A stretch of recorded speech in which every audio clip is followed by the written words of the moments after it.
દેશની સંસ્કૃતિ જાણવા બેઠી છે ત્યારે મને વાત કરવાનું મન થાય છે। હું ઘણી વાર બોલું છું, બધા પ્રોગ્રામમાં બોલું છું, 20 વર્ષની દીકરી બાપની સામે જે ઊભી હોય છે લુગડાની ભાન નથી હોતી। બાપ અને દીકરીની એક મર્યાદા હોય છે સાહેબ। જે વાત દીકરી માને બાપને માને કરી શકે વાત કોઈ બાપને નથી કરી શકતી। આ સંસ્કૃતિ છે। કોઈ એમ કહેતું હોય કે એક વર્ગખંડમાં છોકરાઓ બેઠા હોય અને કોઈ એમ કહેતું હોય કે આ બધા બાળકો છે આપણું દેશનું ભવિષ્ય છે।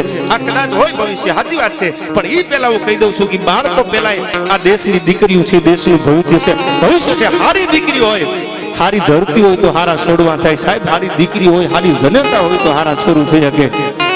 ઉદરની માલકુર બાળક હોય અને જેને રામાયણના ગીતાના પાઠ ઘૂંટડે ઘૂંટડે પીધા હોય, આવા સાધુના ભજન થતા હોય, સાધુના સત્સંગ થતા હોય અને એમાં જેને કલાકો સુધી સત્સંગ સાંભળ્યા હોય, એ જે ઘૂંટડા આ ભજન રૂપી સાધુના ભજન રૂપી ઘૂંટડા પોતાનું બાળક ઉદરમાં છે અને ભજન રૂપી ઘૂંટડા જે કાનમાંથી પીધા છે અને બાળકને જે સંસ્કાર મળ્યા છે, એ સાહેબ રાણો પ્રતાપ કે છત્રપતિ શિવાજી કે એ જોગીદાસ ખુમાણ કે એ વાલો નામો